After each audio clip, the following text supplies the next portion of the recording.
О, қараш, қандай тілекші бір-біріне біздің тыңдармандар. Біздің тыңдармандар да бір-біріне тілекші. Қыздар, мен білем, қыздар, жігіттер, менің командам, BIC командасы, менің командамдағы қыздар да сондай керемет жанат бір-біріне көмектесіп жатады ғой. Чатта бір адам бірдеңе сұраса, бәрі жаңағы жауаптарын жаудырып бір-біріне көмектесіп жатады. Әрдайым солай болыңыздар, қыздар. Өйткені берсең дейді, аласың дейді.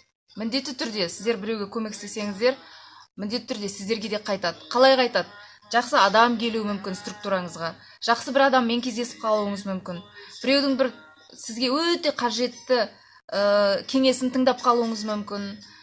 Ол әртүрлі жағдайлардан келеді сізге. Не обязательно, может, ақша жүзінде или даже жолыңызда өте жақсы адам кездесіп жатса, сізге қол ұшын беретін, көмектесетін, көңіліңіз түскенде демейтін, ол да керемет бір көмек қой өмірде.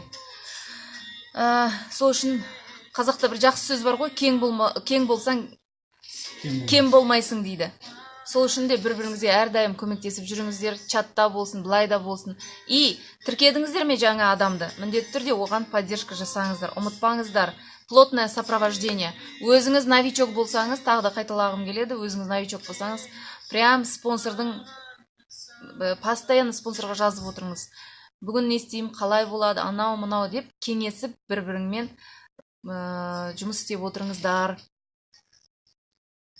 Мынау менікі бітіп қалмай ма екен, қанша уақыт болды екен менің прямой эфирім? Негізі 1 сағатқа берілген ғой деймін. Жанат, ты не помнишь? Прямой эфир жүргізесің ғой Инстаграмнан? Сонда қанша уақытқа беріледі? 1 сағатқа ма, 2 сағатқа ма? Қыздар, білесіңдер ма қанша уақытқа беріледі? Оксана деген қыз қосылды. Рставлетова. Анара, сәлем.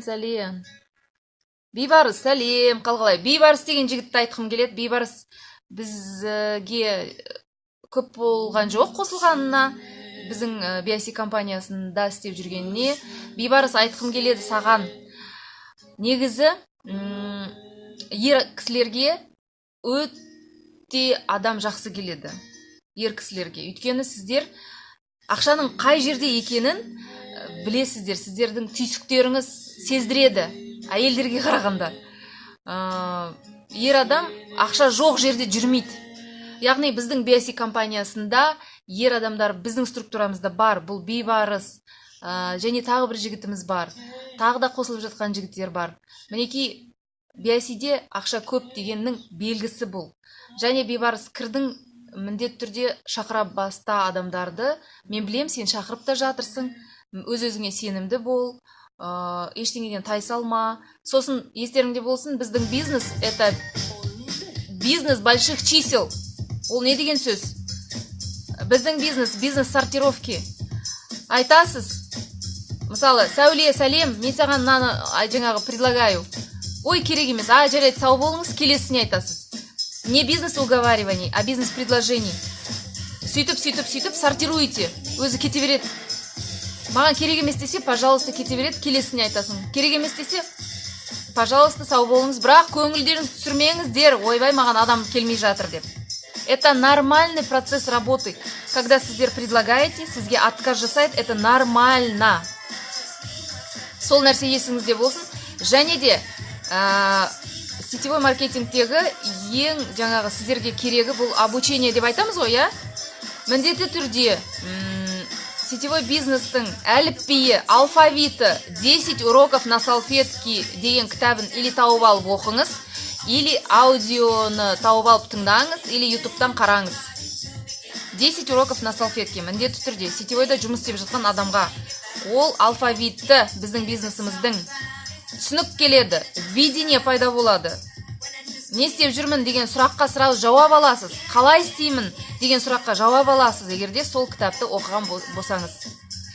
Сұрақтар болса қоя беріңдер. Анара, жоқ, біледім деген не? Түсінбедім кішкене. Так, құттықтаулар, я бізде? Құттықтаулар келіп жатыр ма екен?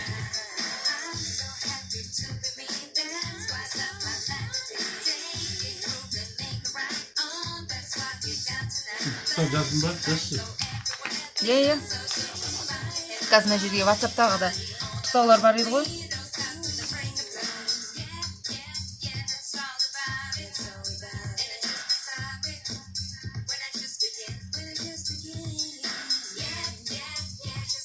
Көп құттықтаулар келіп жатыр екен мына жаққа. Соларды қазір оқимыз. Менің бұл жаңағы жұмысым, негізгі жұмысым. Ал енді мен бизнесті бөліп жара алмаймын бұл жұмыстан. Бөле алмаймын шынымды айтсам, өйткені мен қатты жақсы көрем. Мен шынымды айтсам, менің мақсатым әрқайсыңыздан директор шығару. Өте қатты қалаймын. Менің мақсатым сол.